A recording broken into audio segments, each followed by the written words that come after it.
Trump's purpose in making false claims or claims without any factual support that can be found with a diligent search on the internet is frequently both transparent and obvious.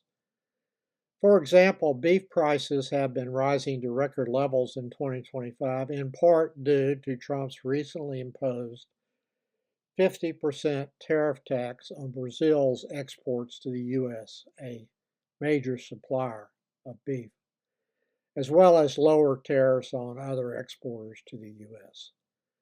The tariff taxes are paid by the U.S. importers, not by the countries, as Trump has claimed in the past.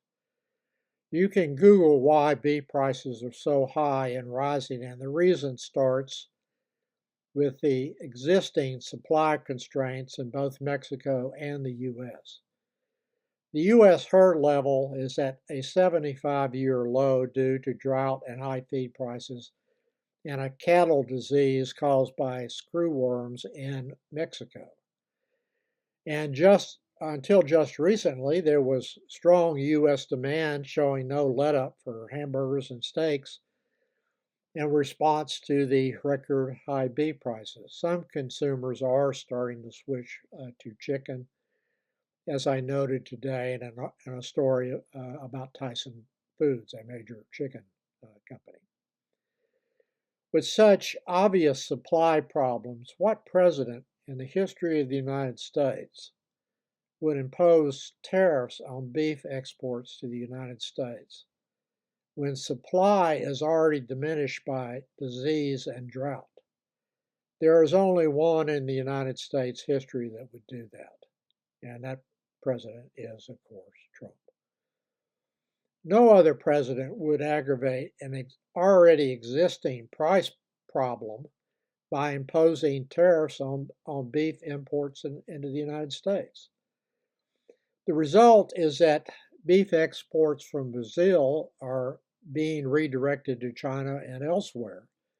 And that creates even more of a supply shortage in the U.S. that would contribute to rising prices.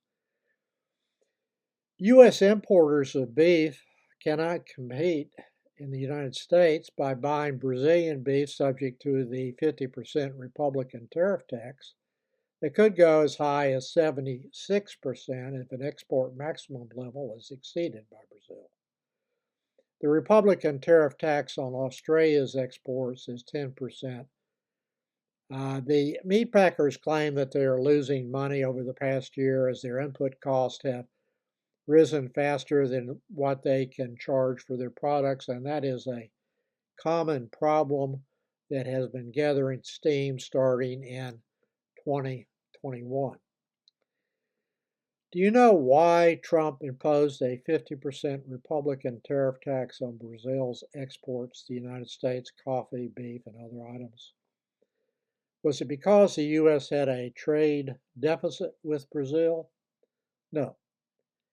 The U.S. had a trade surplus with Brazil before Trump started his second term. Trump imposed by executive order the 50% Republican tariff tax on Brazil's exports because Brazil had criminally charged and prosecuted Trump's buddy, the former president, who was charged and convicted of a coup after losing the 2022 election in Brazil, which sounds familiar. He is appealing the conviction and has been sentenced to 27 years in prison. Trump is upset by that development. He calls it a witch hunt.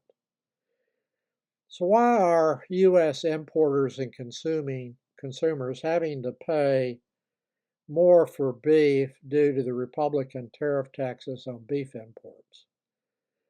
Trump will not take any responsibility, of course, for that result. The buck never stops at his desk and never will.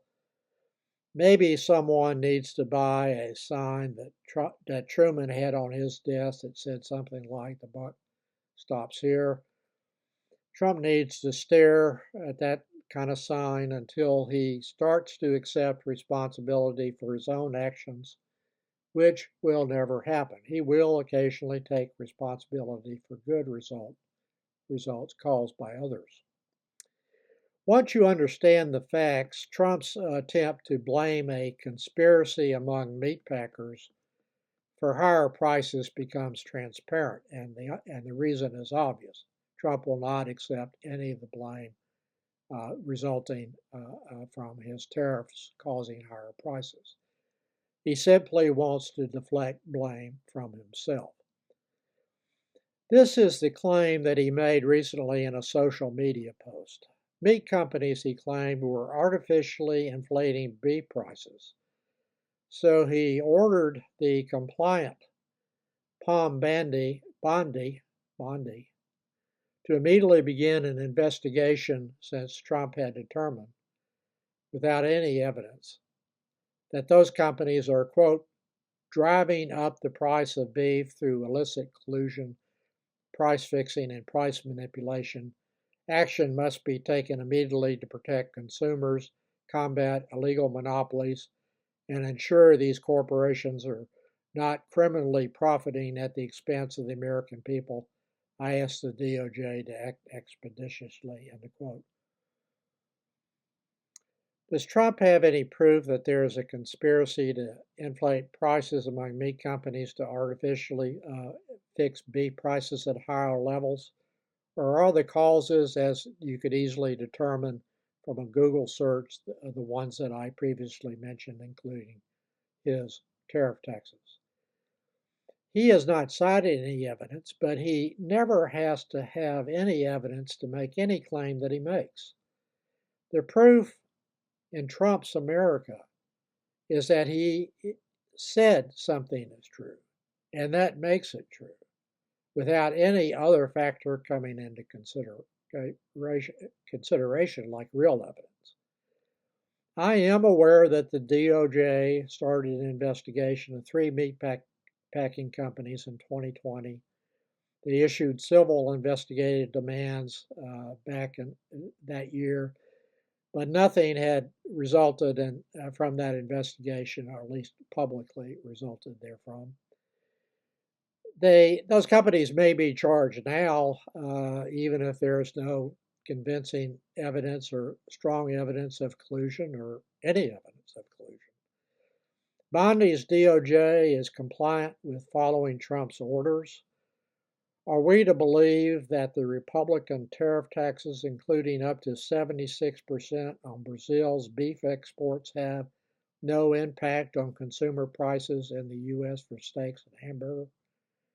That's what they want you to believe. So I have an easy solution to at least that part of the problem. Drop the Republican tariff taxes on beef exports to the United States. Frequently, the only reason Trump makes a claim is to deflect attention from bad consequences that he has caused and would never accept any responsibility for them. Trump's party is not a party of individual responsibility, as they claim. It cannot be when their leader never takes responsibility for his own actions that have bad results.